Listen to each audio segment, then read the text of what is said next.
Assalamualaikum warahmatullahi wabarakatuh.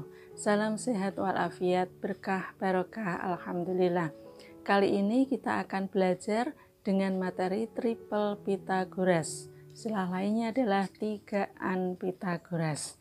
Apa itu triple Pythagoras?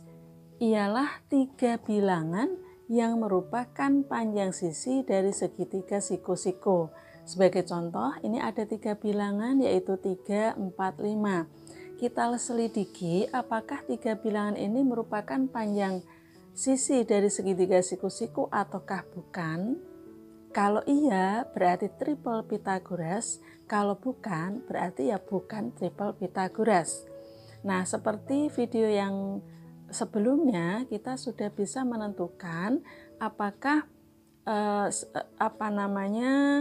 segitiga itu atau menentukan jenis segitiga ya. Kita sudah pernah cara menentukan jenis segitiga apakah siku-siku ataukah tumpul ataukah lancip. Nah, sekarang ini 3, 4, 5. Bilangan yang terbesar adalah 5. Nah, sekarang 5 kalau kita kuadratkan hasilnya 25.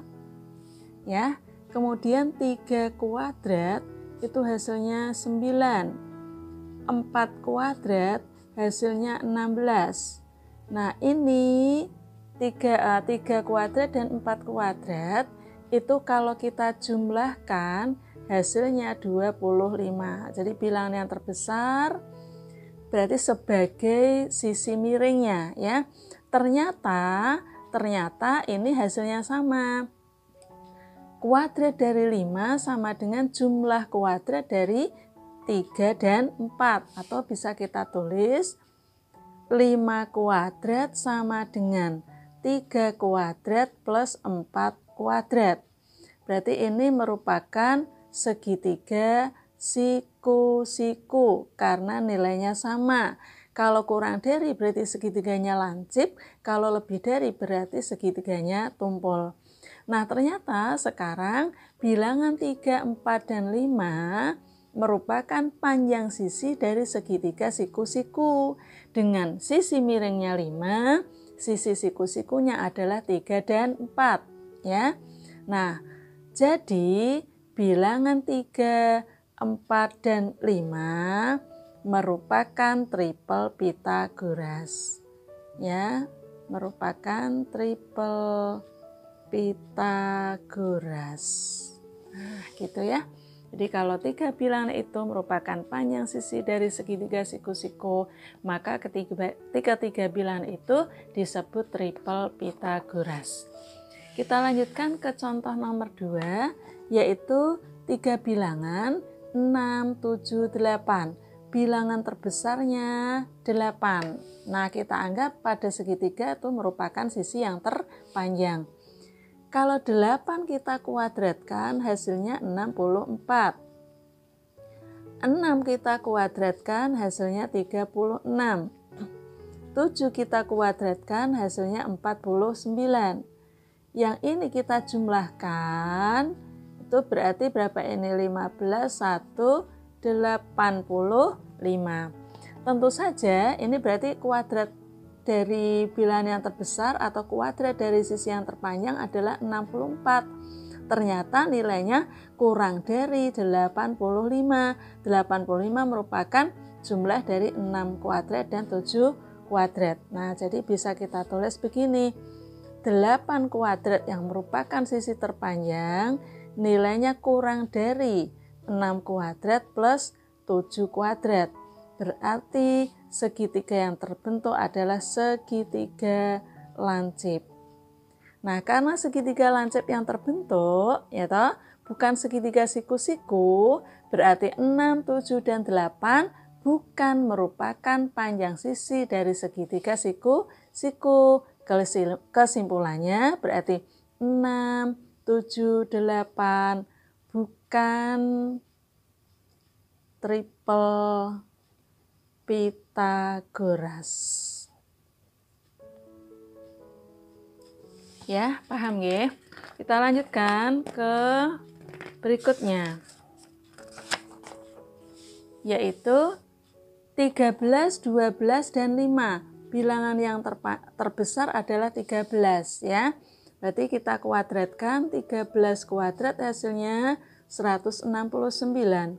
12 kuadrat hasilnya 144. 5 kuadrat hasilnya 25.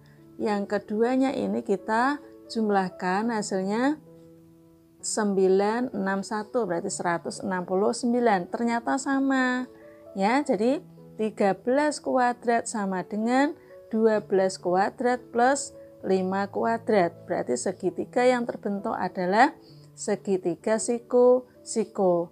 Jadi 13, 12, dan 5 merupakan triple Pythagoras. Mudah ya. Kita lanjutkan sekarang soal nomor 4. Tentukan nilai X agar bilangan X 24 dan 25 merupakan triple Pythagoras. Nah, kita jawab sekarang. Ketiga bilangan itu adalah X, 24, dan 25. Ketiga bilangan ini merupakan triple Pythagoras. Berarti ketiga bilangan ini merupakan panjang sisi dari segitiga siku-siku. Kita anggap yang 25 ini sebagai sisi yang terpanjang. Ya. Nah, karena sudah ini merupakan triple Pythagoras, maka kita anggap 25 itu merupakan hipotenusa atau sisi miring. Nah, berarti nanti begini, 25 kuadrat, ya, kuadrat sisi miring sama dengan jumlah kuadrat kedua sisi siku-sikunya. Berarti X dan 24 masing-masing sisi siku-siku. Berarti X kuadrat plus 24 kuadrat. 25 kuadrat hasilnya 625 sama dengan X kuadrat plus 24 kuadrat berapa? Yaitu 576. Ya. Nah, sekarang untuk menghitung nilai X bagaimana? Maka ini kan 576 pindah ke kiri jadi min, berarti 625 min 576 atau langsung saja X kuadrat sama dengan gitu ya. Nah, ini sama dengan X kuadrat. Nah, ini berapa hasilnya? Yaitu 49 sama dengan X kuadrat. Berarti X sama dengan akar kuadrat dari 49 sama dengan berapa? 7 ya. Maka ketemu nilai X-nya yaitu 7. Berikutnya nomor 5. Tentukan nilai Y agar tiga bilangan 5X, 12X, dan 26 merupakan triple Pythagoras. Kita jawab ya. Bilangannya adalah 5X, 12X, dan 26. Nah, ini 26 kita anggap sisi miringnya atau hipotenusanya. Berarti 26 kuadrat sama dengan 5X kuadrat. Nah, ini harus dikurung ya, karena ini 5X ini harus dikuadratkan, berarti 5-nya ya dikuadratkan, X-nya juga dikuadratkan. Ditambah 12X kuadrat. Ya. Nah, kalau sudah ini 26 kuadrat itu hasilnya 676 sama dengan 5 kuadrat hasilnya 25, berarti X kuadrat plus ini 144 X kuadrat. Ya. Nah, kalau sudah 676 sama dengan, ini dijumlahkan berapa ini 144 tambah 25, yaitu 169 X kuadrat. Berarti X kuadrat sama dengan 676 dibagi 169. Berapa hasilnya? Yaitu 4. Sehingga nilai X sama dengan akar kuadrat dari 4 sama dengan 2. Ketemu nilai X-nya yaitu 2. Triple Pythagoras itu banyak sekali. Cukup kita hafalkan 6 saja. Hal ini akan membantu kita dalam menyelesaikan soal, utamanya soal pilihan ganda. Nah, apa sajakah 6 pasangan itu? Yang pertama adalah 3, 4, 5 yang tadi kita sudah bahas. Yang kedua adalah 5, 12, 13. Yang ketiga adalah 7, 24, 25. Terus yang keempat adalah 8, 15, 17.